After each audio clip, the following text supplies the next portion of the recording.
12ാം നിയമസഭയിലേക്ക് നടന്ന വാശിയേറിയ തെരഞ്ഞെടുപ്പിൽ 72% വോട്ട് രേഖപ്പെടുത്തി. വിവിധ കൗണ്ടിംഗ് സെന്ററുകളിലായി രാവിലെ 8 മണിക്ക് തന്നെ വോട്ടെണ്ണൽ ആരംഭിച്ചു.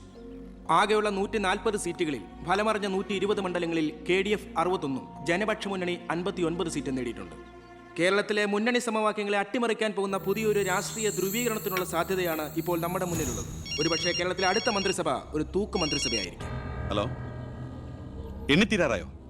ജനപക്ഷ മുന്നണി സ്ഥാനാർത്ഥി 4612 വോട്ടിന് അച്ഛൻ ലീഡ് ചെയ്യുന്നുണ്ട്. അടുത്ത CM അച്ഛൻ തന്നെ.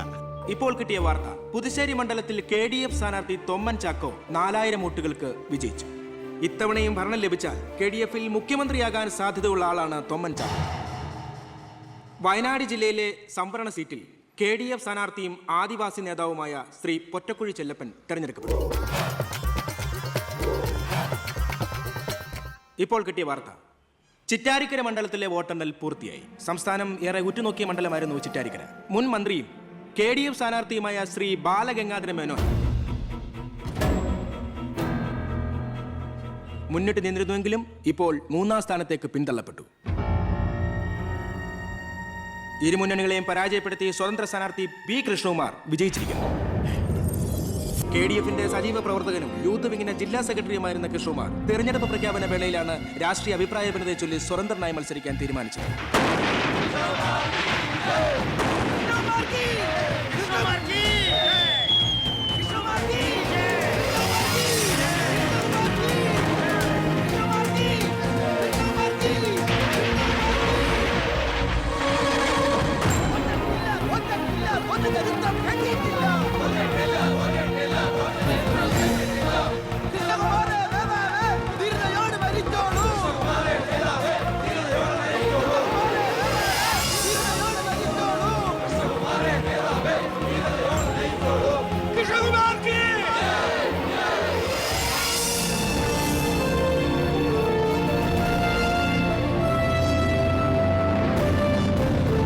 നമസ്കാരം. പ്രധാന വാർത്തകൾ. തെരഞ്ഞെടുപ്പ് ഫലം പൂർത്തിയായപ്പോൾ വ്യക്തമായ ഭൂരിപക്ഷം ആർക്കും ലഭിക്കാത്തതിനാൽ കേരള രാഷ്ട്രീയം അനിശ്ചിതത്വത്തിൽ. ഇരു മുന്നണികളും സജീവ ചർച്ചയിലാണ്. കഴിഞ്ഞ തവണ 100 സീറ്റ് നേടിയ മുന്നണിയാ, ഇത്തവണ അത് 70 സീറ്റിൽ ഒതുങ്ങി. അത് നിങ്ങളുടെ ഭരണത്തിന്റെ നേട്ടാ. അത് നിങ്ങൾ കാലുവാരി കൊണ്ട് സംഭവിച്ചതാ. ഇങ്ങനെ പരസ്പരം പഴിയാരാതെ ഇനി എന്ത് വേണമെന്നാണ് ആലോചിക്കേണ്ടത്. എന്തൊക്കെ പറഞ്ഞാലും മുഖ്യമന്ത്രി രാജിവെക്കണം. രാജിവെക്കാൻ ഇവിടെ ആരും മുഖ്യമന്ത്രി ആയിട്ടില്ലടോ. നമുക്ക് ഇവിടെ ഭരിക്കാൻ പറ്റുമെന്ന് ഒരു തീരുമാനമായിട്ടില്ല. എന്തായാലും 69 സീറ്റ് വെച്ച് പ്രതിപക്ഷത്തിന് മന്ത്രിസഭ ഉണ്ടാക്കാൻ പറ്റില്ല. പക്ഷേ കൃഷ്ണകുമാർ നമ്മളോടൊപ്പം നിന്നാലേ നമുക്ക് ഭരിക്കാൻ പറ്റൂ. എന്നാലേ 71 തികയൂ. കൃഷ്ണകുമാർ അതിന് തയ്യാറാവോ? സീറ്റ് കൊടുക്കാത്തതിന്റെ ദേഷ്യം കാണില്ലേ? ഞാൻ ഇതിനെക്കുറിച്ച് അവനോടൊന്ന് സംസാരിച്ചു. അവൻ ഇങ്ങോട്ടൊന്ന് വരാമെന്ന് അർത്ഥസമ്മതം മൂളിയിട്ടുമുണ്ട്. മേനോ മത്സരിക്കണ്ട, മോൻ മത്സരിച്ചാ മതിയെന്ന് ഈ മേനോനോട് ഞാൻ 100 വട്ടം പറഞ്ഞതാ. താ കേട്ടില്ല. അതെന്റെ രാഷ്ട്രീയ തന്ത്രം. എന്റെ മകനെ നിർത്തിയിരുന്നെങ്കിൽ പ്രതിപക്ഷം പറയും മക്കൾ രാഷ്ട്രീയമെന്ന്. അച്ഛന്റെ പിൻബലമില്ലാതെ മക്കൾ സ്വയം വളരണം. അവനത് തെളിയിച്ചു. അതിനുവേണ്ടിയാ ഞാൻ എതിർത്തത്. വരണം വരണം വരണം.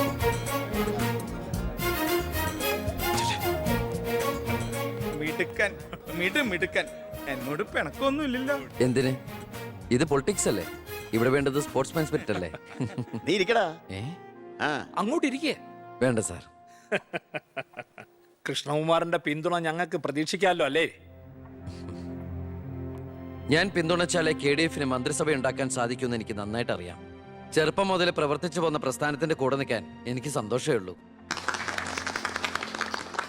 പക്ഷെ ഒരു ഡിമാൻഡ് ഉണ്ട്. ആഭ്യന്തരം എനിക്ക് കിട്ടണം.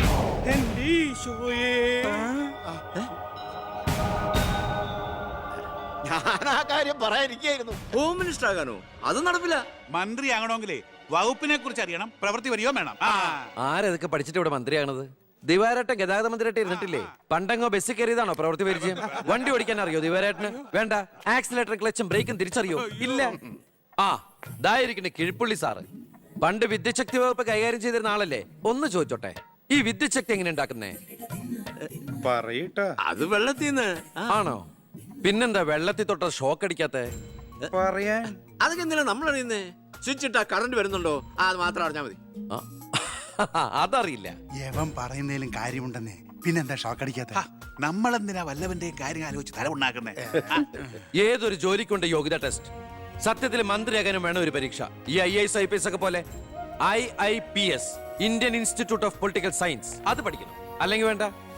മിനിമം യോഗ്യത 10ാം ക്ലാസ് പാസ്സാവണമെന്ന് പറഞ്ഞാൽ ഇവിടെ ഇരിക്കുന്ന പലരും ഓടിപ്പോണ്ടി വരും. ഈ തെരഞ്ഞെടുപ്പ് എന്ന് പറയണത് തന്നെ ഒരു പരീക്ഷയാ. ആ പരീക്ഷ പാസ്സായവർക്ക് മാത്രമേ മന്ത്രിയാവാൻ പറ്റൂ. അതൊരു പരീക്ഷയല്ല സാറേ, പരീക്ഷണമാണ്. ഇവനെങ്കിലും ശരിയാവോ എന്നുള്ള ജനങ്ങളുടെ പരീക്ഷണം.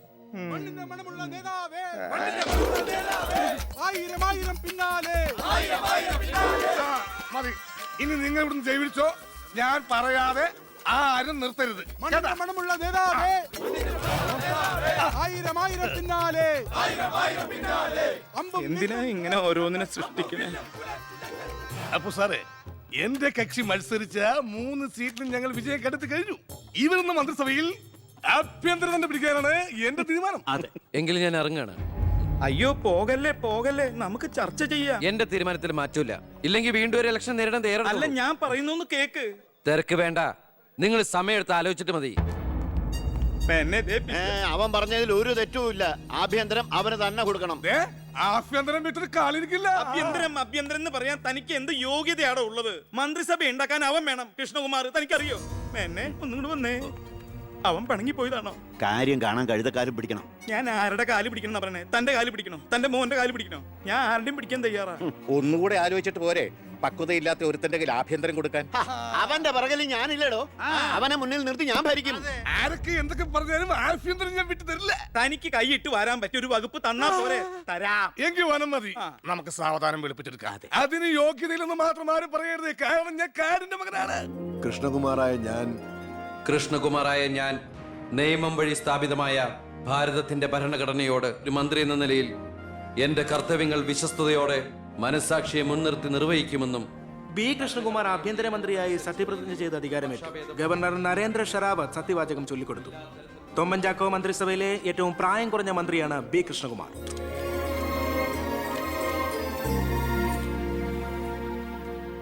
പുര കത്തുമ്പോൾ വാഴ വെട്ടുന്നു എന്ന രീതിയിലല്ലേ ഭൂരിപക്ഷം തികയ്ക്കാൻ ബുദ്ധിമുട്ടിയ KDF നിന്നും നിങ്ങൾ ആഭ്യന്തരമന്ത്രി സ്ഥാനം വില പറഞ്ഞു വാങ്ങിച്ചത്? എനിക്ക് കിട്ടിയ അവസരവും ഉപയോഗിച്ചു എന്നുള്ളത് ശരിയാണ്.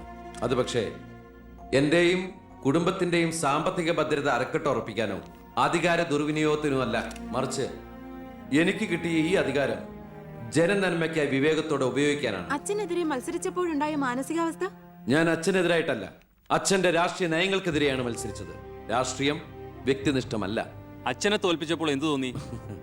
ഞാനല്ലോ തോൽപ്പിച്ചത്, ജനങ്ങളല്ലേ. രാഷ്ട്രീയക്കാർ കൊള്ളരുതായ്മ കാണിച്ചാൽ വോട്ടിങ്ങിലൂടെ പുറത്താക്കാൻ ജനങ്ങൾക്ക് അവകാശമുണ്ട്. അപ്പോൾ താങ്കളുടെ അച്ഛൻ ശ്രീ ബാലഗംഗാധരൻ ഒരു കൊള്ളരുതാത്തവരും അഴിമതിക്കാരും ഒക്കെ ആണെന്നാണോ ബഹുമാനപ്പെട്ട മന്ത്രി പറയുന്നത്? ഞാനൊരു വ്യക്തിയല്ല ഉദ്ദേശിച്ചത്. അച്ഛൻ കുറ്റവിമുക്തനാണെന്ന് തെളിയിക്കപ്പെട്ട താങ്കൾ ഈ മന്ത്രിസ്ഥാനം ഒഴിഞ്ഞ് അദ്ദേഹത്തിന് വീണ്ടും ഒരു അവസരം നൽകുമോ? അച്ഛൻ നിരപരാധിയാണെന്ന് തെളിഞ്ഞാൽ പാർട്ടി ആവശ്യപ്പെട്ടാൽ എന്റെ മന്ത്രി പദവിയും MLA സ്ഥാനവും ഉപേക്ഷിക്കാൻ ഞാൻ തയ്യാറാണ്. കുറച്ച് സമയം, ഒരുപാട് കാര്യങ്ങൾ. അപ്പോ നമുക്ക് വീണ്ടും കാണാം.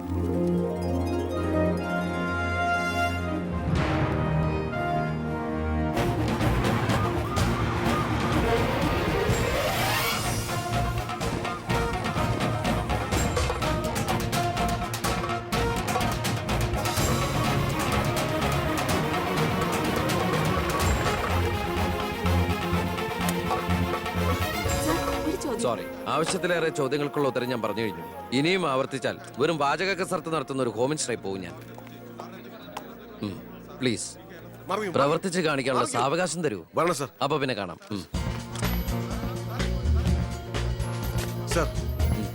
സാർ പറഞ്ഞില്ലേ കറപ്ഷൻ ഇല്ലാത്ത officers? DYSP Anantharaghavan, SI Prathap Varma. Sir please come.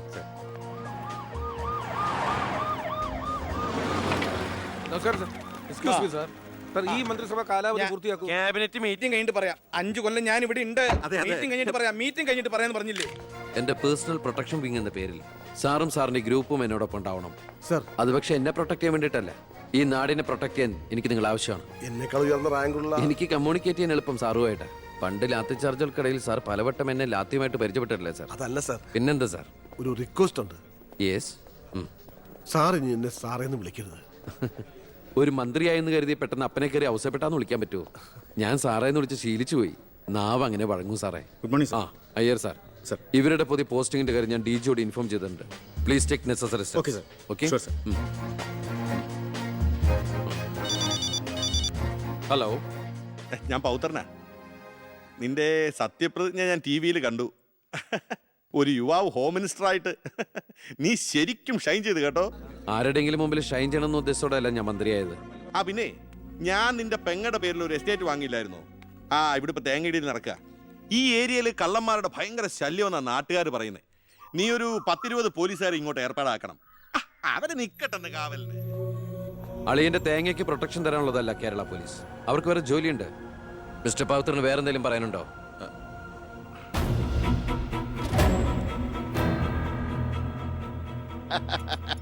പല വകുപ്പുകളും കൈകാര്യം ചെയ്തിട്ടുണ്ടെങ്കിലും ആഭ്യന്തരം ഇതാദ്യ. മരുന്ന് പയ്യനല്ലേ, അവരെ എക്സ്പീരിയൻസ് ഇല്ലല്ലോ. അതുകൊണ്ട് ഭരണം ഒക്കെ ഞാൻ തന്നെയാ.